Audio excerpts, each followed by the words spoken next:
Es cierto, y qué bonito verbo ese, ese que estás trayendo a cuenta, que tampoco se usa, ¿no? Ulular, ulular, ¿no? Yo soy búho y ululo, y, e inicio mi historia diciendo, estas son mis historias, mi ulular, ¿no? ¿Y qué es el ulular, no? El ulular, evidentemente, como tú dices, es un sonido sin palabras. El viento ulula. Los búhos, particularmente dentro de las aves, ululan. Tú puedes decir que un espectro que ronda por el bosque ulula. Esos sonidos espectrales ululan. El ulular es una manera de conectar lo visible con lo invisible. Es un conector entre mundos, porque al tiempo que es sonido, es vibración. Y vibración que nos trae como la apertura de una puerta hacia mundos más allá de lo visible y de lo audible. Y yo he ido descubriendo eso, por ejemplo, con el uso de la armónica. La armónica es un instrumento bellísimo que tiene muchas tonalidades dentro de sí, en una pequeña cajita, todo lo que se puede hacer. Y la armónica se usa mucho en las ceremonias de medicinas sagradas. Entonces yo me hice a mi armónica, empecé a tocarla y cada vez que tengo o se me da la palabra en una ceremonia o en un evento de meditación, por ejemplo, empiezo tocando la armónica. Y la armónica me lleva al ulular, de alguna manera armoniza mi mensaje. Es casi como cuando el director de orquesta con el primer violín afina esa nota en la cual va a basar todo el resto de la sinfonía. Entonces, es maravilloso el mundo del lenguaje y la comunicación, como podemos buscar muchos medios que van más allá de la simple palabra, porque más que querer que las personas entiendan un mensaje, queremos que lo sientan y que lo sintamos todos. Y que incluso más que sentirlo, que seamos ese mensaje. Y eso se logra, por ejemplo, en la medida en que nos atrevamos a hacer más que palabra. Y en este caso que estamos hablando, a ulular nuestras historias, nuestro ser, nuestra esencia.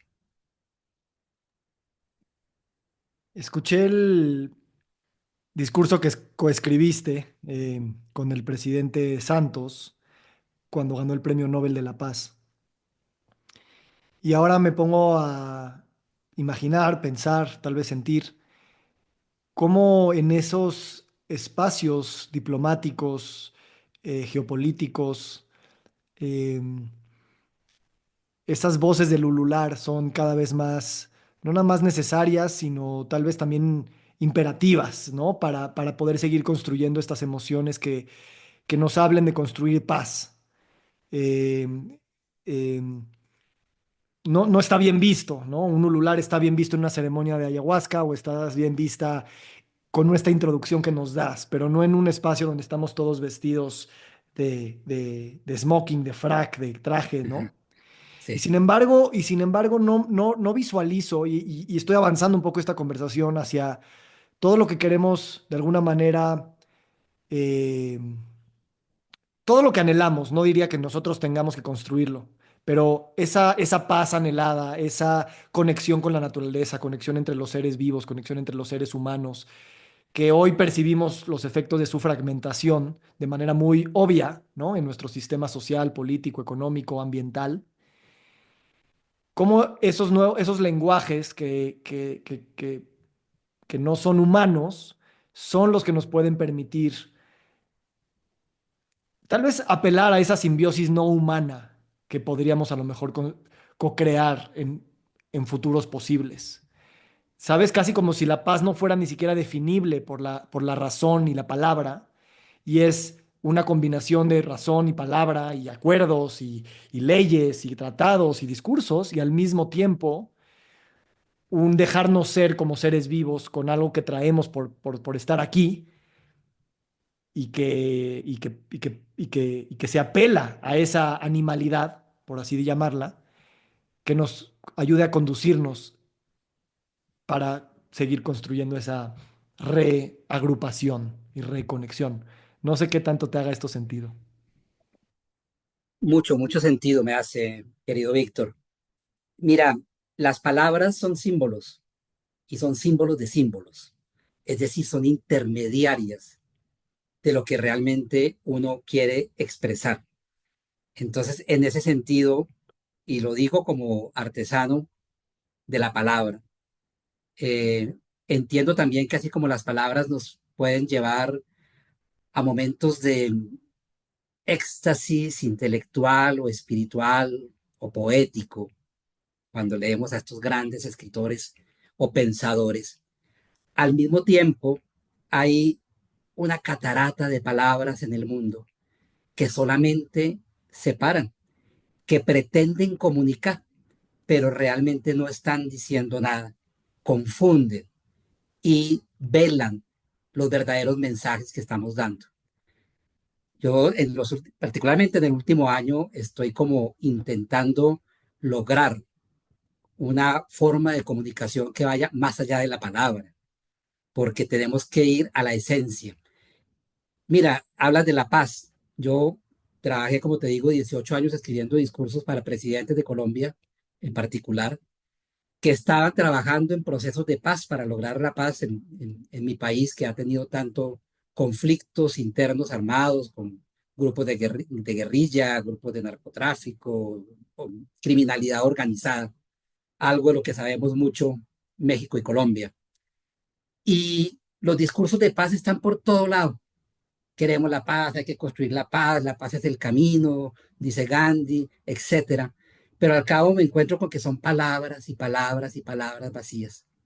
Y yo le insistía mucho, sobre todo al último presidente con el que trabajé, que fue el que se gana el Premio Nobel de Paz por conseguir la firma del acuerdo de paz con la guerrilla de las FARC, Juan Manuel Santos.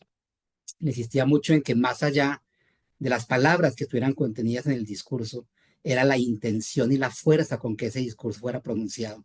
Él tenía que hablar de paz, sacando sus palabras y su voz desde el fondo de su ser y de su corazón que anhela, cree y es esa paz, para que los receptores de ese discurso realmente, más allá de la inteligencia o no de la frase con que está construida el discurso, reciban ese llamado a su propia paz interna. Entonces, cada vez más yo pienso que la comunicación tiene que empezar a estar menos mediada por las palabras y más guiada por una conexión corazón a corazón. Y cuando hablo de corazón, me refiero a ese punto de luz, llamemos así, a ese punto de luz interna que está en cada uno de nosotros y que nos queda fácil situarlo en el centro de nosotros, en el corazón, donde habita la paz. En cada uno de nosotros hay un momento, hay un lugar, hay un espacio donde habita la paz. Lo sabemos cuando tú vas a la naturaleza y estás oyendo el sonido de un río o te descalzas en el prado o respiras, ¿no? Cuando ves jugar a un bebé o a un niño pequeño y te dejas llevar con su inocencia, en ese momento recuerda la paz que eres. Siempre que vayamos a comunicarnos con otro, más allá de la artesanía de la palabra, acudamos a ese lugar de paz que hay en nosotros y conectemos con ese lugar de paz que hay en el otro, ya sea una persona que esté en la audiencia de un discurso o sea el enemigo mortal que tenemos al frente y con el cual estamos pretendiendo cesar el conflicto y buscar un lugar común donde encontrarnos, ese punto común. Y eso se logra acudiendo a ese faro de luz que puede haber esa estrellita de luz que a veces es muy pequeña, a veces está expandida en los grandes iluminados que está dentro de nosotros, pero siempre hay y siempre tú puedes lograr esa comunicación de la luz de tu interior a la luz del interior de tu hermano, sea tu amigo o tu rival.